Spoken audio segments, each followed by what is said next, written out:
Welcome to the Drivable Podcast. I'm Elliot Barron here, and over there is Brad Williams. Today we are talking about the Assistive Technology Suppliers Association, otherwise known as ATSA, with their CEO David Sinclair. ATSA is the leading association for technology and all vehicle products. They also host the flagship ATSA Expo every year around the country in various locations. We've done a few videos of that and done a few covers of ATSA in the past, so it's great to have David here. Brad, are you ready for another great episode? I am. We'll get into introducing David in just a second. I can't wait. Welcome to the Drive Able podcast, where each episode you get to listen to two of Australia's leading professionals in the area of driving and community mobility for people with disabilities. In each episode, they interview drivers, carers, and industry experts and share the insider's guide to driving with a disability. Here are your hosts, Brad and Ollie. Hi, everyone. I am really excited to get into today's interview, but just before we get started, we just wanted to do a quick shout out to our sponsors who make this show possible, Mobility Engineering and Williams OT. This show takes time and money to put together, and we are forever grateful to their passion for our industry. Okay, enough of the business. Let's get onto the interview. Today, we have David Sinclair, who is the CEO of ATSA, joining us today. G'day, David. Thanks for joining us. Can we start by asking you to introduce yourself and tell us a little about your position and how you got there and a little bit about ATSA. So who is David Sinclair, a brief history and how you fit in and got into ATSA?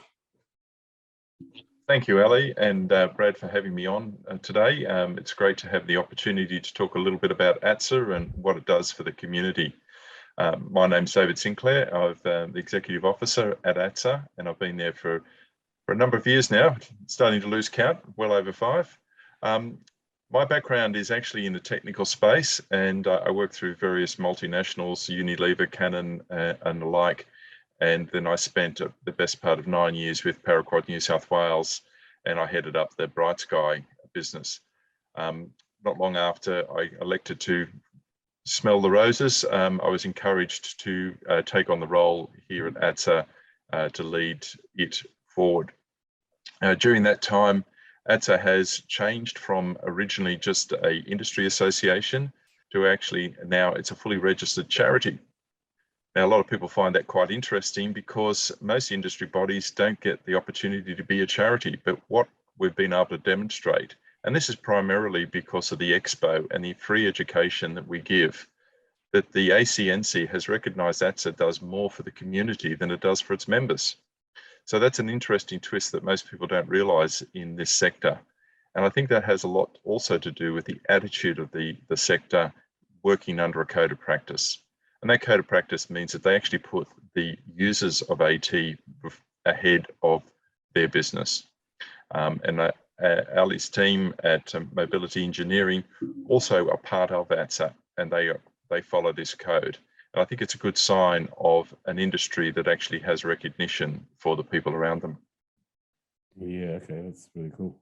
Yeah, it's fantastic. The ATSA Expos try to travel over from South Australia whenever I can. We wish they came to Adelaide. We've got a different expo here, Disability and Lifestyle Expo in Adelaide, which is similar in process, but it's not an ATSA Expo, that's for sure. Do you want to give us a little bit more detail about the ATSA Expos for those who haven't been, maybe thinking about going, and give us a little bit more background of what is this ATSA Expo? Well, the ATSA Living Expo is really aimed at the community to get connected with what's the latest and greatest in assistive technology. Now, this covers more than just motor vehicle modifications, albeit that there are good examples of a number of businesses who demonstrate different solutions. There's a lot of mobility. There's also, this year for the first time, we're actually going to be running a fashion show for disability fashion. And that is a new one for us, and we're looking forward to how that will unfold. Last year, we were one of the few, I think, in the country that successfully ran 3 expos across the country in Melbourne, Perth, and Canberra. And the Melbourne one was touted as the largest assistive technology exhibition in the world, mainly because we had well over 3,000 attend, and there's approximately greater than 140 exhibitors. The way the show is set up is for the exhibitors to be able to engage with the visitors and also provide good quality education. A number of universities use the ATSA Expo as part of their training and support of OTs. And these OTs go around and actually get to learn a lot more of what's going on. We've also recognised that often the OT sector bring their clients on day two because they've done their exploratory visit and then they've identified specific stands that they would like to take their clients to help identify the best solution for them. The Expo has been going on for just shy of 20 years, Wow. and it's been growing each year. And so in 2022, it'll be held in Sydney and Brisbane, and we expect in the realms of about 4,500 to 5,000 people attend over those two venues, and these are covered over 2 days. So we get a lot of good and solid coverage and a lot of interesting presentations from various sectors across the spectrum, from OTs themselves, from suppliers with different solutions, and also different technical needs and clinical opportunities. So it's quite a positive event, and most people really enjoy themselves. Yeah, I like just to highlight, I guess, from my own experience. Actually, I think I was at the very first ATSA many years ago, by the way.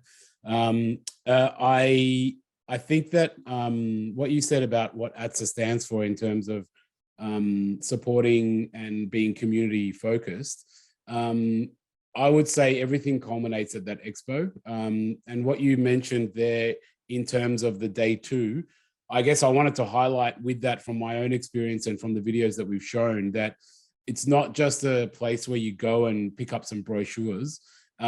People come and do trials. Like they're actually conducting trials. OTs are like I know we have our automotive stand at Mobility Engineering, and we generally have 1 or 2 people full time there just administering trials for OTs because they're coming there all day.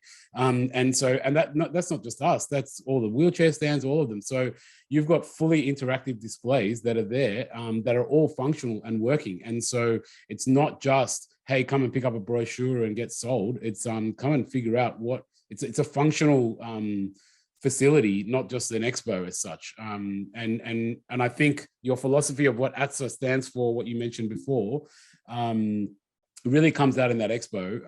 And as you said, people are encouraged to come back on day two, and we're booking in trials, and I know other people do, and OTs come along, and there's that sort of education piece as well. So I think, I think it does provide a really good one-stop shop for this industry, for both end users and for the client OTs as such. Look, I 100% agree with you there, Ali. It's the assistive technology is very personal, and it's a personal device that actually interacts with the person to be able to enjoy and get on with their life. And these expos are designed with that in mind and that respect in mind, to allow the individual to actually understand, play, touch, work, and consider what the solutions are right for them. You can't run these type of shows on a webinar. You can't run these type of shows through a magazine. No. These shows are really very personal and, as I mentioned before, tactile. You have to get engaged in part of that. Now, obviously, in this COVID world, there's hygiene and appropriate protocols that are in place for safety of our visitors, and that's supported by the exhibitors as well. So I don't think people should be afraid of the environment, but I think what they need to see is the opportunities and horizons and the new concepts or possible solutions that they haven't considered before. Yeah, and like I say to I love inviting OTs and end users out there, because one of the hardest things for the OTs and the clients is to coordinate all the different trials and all the different people and all the different things. Well, this way, they're all there in one spot, ready, waiting, so you just have to get in the car and get yourself out there, and you've got them all there in one spot. And I really advocate people to go to that sort of facility, because it's the ultimate trial facility. It's got everything there, and you'll find something in that solution, a hall, So I think that's a really good good thing for people to be aware of the expo as such. And it's kind of like your flagship event. And on that note, is there other things that you are involved in? I know that ATSA is involved in lobbying and working, representing the community. What kind of stuff have you done? What are you doing? How can people help? The old saying goes, Ali, in this situation, lots. The practical side of ATSA, it's not just the expos.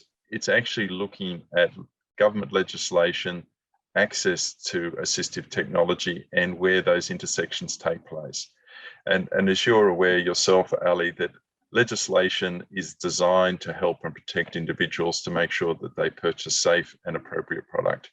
But sometimes the way the legislation is written creates unintended barriers and difficulties for people that just simply want to get on with their life. So ATSA has been involved working with the various motor transport authorities. We work very closely with the Therapeutic Goods Administration, and for those who are unaware, assistive technology in most cases are deemed as a medical device, and they're actually regulated in that context. So there's a lot of work done with the Therapeutic Goods Administration. On top of that, there's obviously the number of funding groups that are involved across the country, both state and federal. And obviously the NDIA is always front of mind and sometimes can be considered as the tough nut in the room. But the reality is, if you look at what the NDIA and the NDIS legislation has given the Australian society, is a world-class, world-first, world-leading disability funding program. Has things gone wrong? Have things gone wrong? And have people's lives been unintendedly disrupted? Certainly. But when you consider the volume of people involved, the money concerned, and the access that's now been made available, I think if everyone looked at long and hard, this has actually made a big difference to our society. And ATSA's been there, in there fighting for access, and has been heavily involved with a lot of the changes and a lot of the legislative frameworks that have been put into play. I had the fortunate involvement from the early days when it was being put together when I was working for Paraquat. So there's a great understanding of what these programs do. ATSA sits on the Quality and Safeguards Commission representative group. It now sits on the NDIA industry reference group. We also sit on the TGA industry reference group, and we're commissioned quite regularly by various federal government and state bodies to discuss different thoughts and comments on what changes or improvements could be put in play to help people with disability to access AT in a timely and effective manner. So what I would say, I guess, to the people listening is, if you have consistent issues, as David said, they're helping people gain access to equipment where sometimes may not have, things could get in the way, which may be unintentional. And we have had stories like that with past guests where they've had to have, unnecessary barriers or whatnot, or maybe impressions of their disabilities are not in line with what they're thinking and so on. And groups like ATSA are very effective in supporting that. And also, as we've talked about with past guests, there are sometimes barriers or issues that people face, and sometimes there are common themes amongst these barriers and issues. And if you're seeing common themes or major barriers or issues, as you can see by what David has said, they've been fairly successful in fighting for the community when the issues are, I guess, the right things to fight for, and they can see that there is an avenue where things are, not being applied the right way, and using their experience, they can get behind that, and their, for lack of a better term, power / influence to get a good result for the community. And we've seen that happen time and time again in a very sensible, pragmatic, and effective manner. So that's another thing that we, I guess, will highlight out there about ATSA, and the benefit of, I guess, being close to them is that ability to have that extra strength and power within this community. Yeah, thanks, Ali. And one of those sort of key things is that a lot of our members are usually a litmus test of issues that potentially would come up. And that's one of the key things that ATSA recognises their position and their point of responsibility. So, for example, there's been issues historically with hand controls and certain states having different viewpoints on how those rules are applied. And the implications on how those rules are applied have actually impacted people's lives unnecessarily. And ATSA has actually taken up the fight with the various legislative bodies to get those things resolved. There's no financial gain for ATSA to do so. There's no financial gain for its members either. But what it is a gain for the user of those hand controls to actually get some of those issues resolved. One of the other areas that ATSA got involved a number of years ago was in regards to the second-hand Japanese imports, and they were not meeting Australian standards, and the importers were just wanting to ignore the Australian standards. And from an ATSA's perspective, the Australian standards were actually there for the welfare and safety of persons with a disability, and they shouldn't be treated any differently to any other citizen in the country. We successfully lobbied to ensure that disability vehicles are built to Australian standards for safety and for the well-being of the users and occupants of those vehicles. Some people could say, why would you do that? What's the benefit? It's actually a benefit to the user. It's a cost to society in one respect, but it's actually a greater benefit to actually have safe vehicles. And I know Ali and his team were very much a part of that discussion, and the industry as a whole has actually backed ATSA's stance on this to make sure that people with a disability are treated as equal citizens, and we will continue to fight for such a thing. One person involved in a car accident cost the community millions of dollars, injured in a car accident, should I say, through all indirects and direct costs. So if we can avoid any kind of unnecessary injury, then yeah, like it's a no-brainer as far as I'm concerned in terms of financial gain as well. And also, which we haven't actually, I think, had them on yet, but that there is more and more modeling emerging out in regards to, and I don't know if you've actually seen any of this, David, in regards to the cost of the NDIS and the cost of this equipment, and it's actually being paid back much quicker than what people thought because of the open, I guess, someone buys a piece of equipment, they're in society and they're actively integrating into society. And from what I understand, the payback figure of this money through tax and community engagement is actually a lot faster and higher than what people originally thought.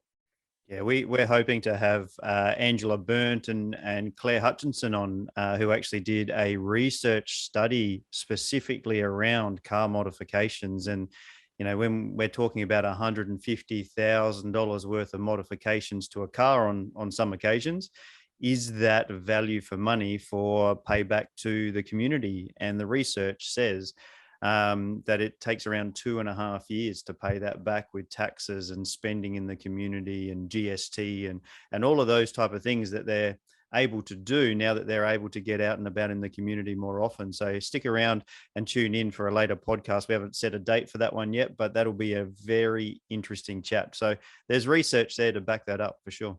Yeah. I just want to ask a bit more questions specifically about the upcoming ATSAs, David, and draw us back to that conversation, the expos, I should say. The expos that are coming up, what dates are they on, and how do people find out more about it, and how do they, is it free? Does it cost money? Can you give us more specifics about the ATSA expos coming up? Certainly, Brad. Look, the reality is they're free to attend.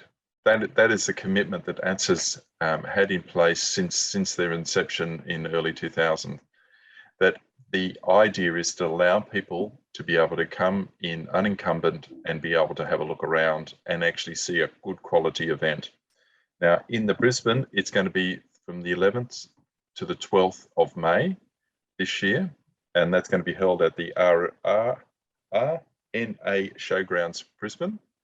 And then the Sydney event is on the 25th to the 26th of May this year, and that's at Sydney Olympic Park. And that is a larger event than the Brisbane one, but by no means is the Brisbane one a discounted opportunity at all for people to attend. both events have different educational programs. There's obviously some crossovers in those educational programs. And the best thing is actually go to the ATSA website, which is the classic 3Ws, atsa.org.au, and log on there and look through to get to the expos and register, because then you'll see the program, get the education and all the various exhibitors, along with a floor plan of who's there and where you can go, so you can actually plan your event in advance. If you do some of your pre-booking, you can get free coffee, and in some circumstances, there is free parking being made available. Fantastic. And yeah, OTs that are listening into this, we've already highlighted, get there and have a look and discuss options about your clients and participants with the providers that are there. And why not bring your participant with you, bring your client with you, and really test it out firsthand. It sounds fantastic. There's plenty of time to book it in as well. I would highly recommend, as David said, looking at the exhibitors and contacting them to see if you can book in a trial, because that's what they're doing. They've got all their gear there. It all works. And particularly from my experience of the ATSA Expo, and as you can see from the video, the way it's laid out is very, very open. So people can come with their families and walk past. Like it's huge, wide spaces. So you can easily take up space and do a trial with your family and have everybody there. So I highly recommend that aspect. And the last thing I would highly recommend is the clinical education programs. Some of them in particular are extremely popular, and they quote unquote book out or sell out. They don't cost money, but the seats book out. So like I know we've had her on before, Amy Bjornson. She always books out many, a couple of weeks in advance. So if you want to see some of these people, register now sooner than later, because you will miss out on the educational talks. They've become pretty popular. And so yeah, I would highly recommend you get your butts onto the website and register that stuff sooner than later, because we have had OTs come to our stand at an expo and just express disappointment because they missed on a education session, so yeah, get onto it. It's getting pretty popular, and yeah, I think that's a pretty good point to sort of wrap it up as well. Yeah. So David, if people wanted to assist ATSA or find out more about ATSA or get involved in somehow, is there a way that they could reach out to you or to ATSA in general? Yes, just drop us a line on info@atsa.org.au and just put your inquiry, your question, or your offering to us, and we'd be more than delighted to guide you and be part of this great event. There's lots of opportunity. We know historically we've had a lot of students being involved as guiders at the various education events and being able to partake. We also do a lot of various universities will run research activities on the floor, and they were often looking for volunteers as well. So be a part of it. This show is for everybody. It's not for just ATSA. It's not just for the ATSA Expos. It's actually there to benefit everyone who attends. Fantastic, David. Absolutely fantastic. But we can't let you get away without our final question that we ask everybody.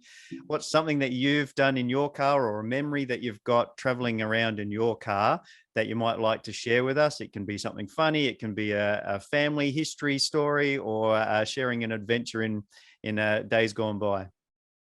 Look, my funniest event, and it's probably, when you look in retrospect, it was probably a very foolish thing in itself.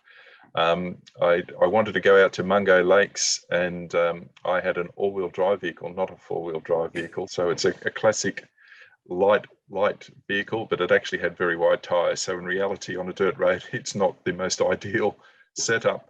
But anyway, the road to Mungo Lakes was closed, and was closed because of heavy rain and flooding.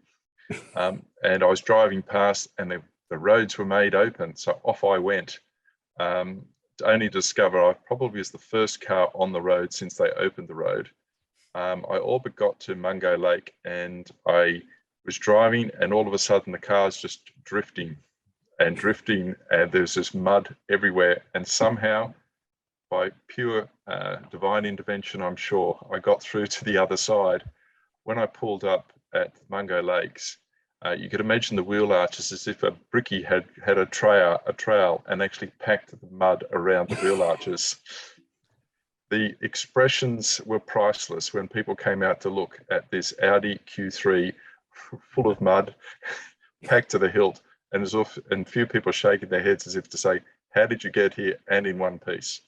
And how are you getting home? And how I'm getting home. I did make it home. Thankfully, I went a different way back. But yeah, looking back in retrospect, it was probably a foolish thing, but somehow I got away with it. But it was certainly an enjoyable event, and I do recommend Mungo Lakes as a bucket list for anyone listening. I went there in January. An absolutely amazing place. Absolutely It's amazing. Fantastic. Yeah. You just sit there and just take it in. I highly recommend it to everyone as well. So yeah, it's a beautiful place. That's a great story. All right. So that brings us to the end of this section. Hang around, because Ali and I are going to do our top 3 takeaways like we do after every interview. So stick around for that after this very short break. But until then, we'd like to say thank you to David Sinclair, Thanks, David. who's the CEO of ATSA. And if you want to get in contact, we'll put the links in our show notes to get in contact and the ATSA website. So David, thank you very much. Thanks guys for having me. All right, welcome back, everybody. In this section, we bring you our expert analysis and top 3 takeaways from the interview that's from this episode. This is where Brad and I provide more than 30 years of joint experience in the industry, helping people with disabilities to drive and get out in the community in a safe and meaningful way to break down what we've learned. So, Brad, takeaways, what did you learn? Oh, well, the first thing is about these ATSA Expos is that they're a one-stop shop, is that they've got all of these industry leaders there where you can go and test stuff out. I've been to them before. Ali, you've got stands at them.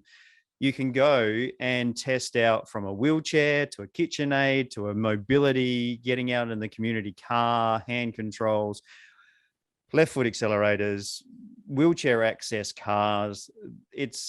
You can choose your wheelchair and then see if it fits in the back of a car as an example. So it's a one-stop shop where you can go and test out a whole lot of stuff to help you, your aids to help you get out and about in the community and enjoy life.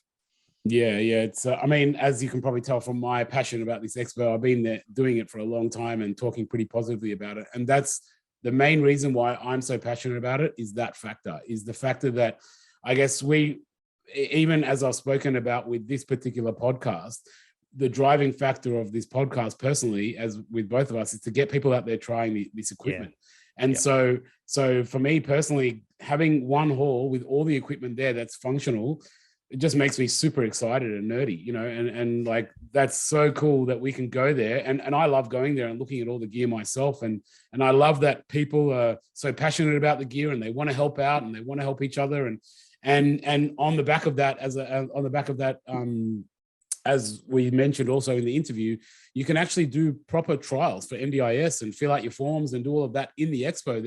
There's a lot of the companies like ours and other companies have got dedicated team members to help facilitate that. And it's a great place to go and do it, so you can have your family there, you can have other people there. It's so much less restrictive than doing it like at someone's office or at a car, at a house. So yeah, that's why I hugely like to push that expo. And which then leads us on to the second learning around that expo and highlight is the education sessions. So get out there and learn more. Like we've said in this, that's another reason why we do this podcast. And another reason, another thing that we see out there is sharing of information helps empower people and helps make better decisions and get better products for yourself. So get out there, learn about it, learn what's right, what's not, how things work. I've also delivered educational talks at these educational seminars. And the reason why I highlight them also is sometimes when you go to, if you're an OT and you're listening to this, you'll definitely have experienced this. You'll go to quote unquote in-services and they're just a sales pitch. It's just the guy just selling the crap out of the wheelchair or whatever it is. And the thing is with ATSA, when they do their education sessions, they actually screen the session and you have to submit the content of your session, and if there is any kind of sales element to it, they won't accept your session. So you can be assured that you're going to go there and actually get information, not be sold, which is pretty different to what a lot of us experiences, particularly as OTs, because you're just getting sold stuff all the time, and it can get confusing. Yeah, that's fantastic to hear. Hey, I also know that you're going to go, and for the benefit of our listeners, you're gonna go and, like last year, do a walk around and do a few interviews and a few trials yourself, and record some of the interactions that you have at the ATSA Expo. So for people that can't make it to Sydney or Brisbane this year, then tune into Ali coming up in a future episode, and when he goes live and does it without a script, and goes around and interviews some of the industry experts in the area, and does some of the trials, and goes in and has a look at some of the cars. Probably best to view it on YouTube. And if you haven't done so yet, make sure you scroll back to one of our earlier episodes. I can't remember what number it is, but it's probably back number 10, maybe somewhere around that area, where Ali went to the Melbourne ATSA Expo last year and did a walk around. And this year he's setting himself up with a few more interviews. Yeah, and this one, it was about this time last year, so it was around May also last year. So yeah, and then I guess on that note, bringing us to our last learning is the fact that ATSA does more than just the expo. Like, we have talked a lot about the expo, and they are very much within the industry known as kind of like the flagship expo. But they are, as he said at the beginning, they're a community organization, they're a charity, they're focused, and that's the purpose behind the expo, bringing more access to people with disabilities to the community. So they are an advocacy group. They do use industry.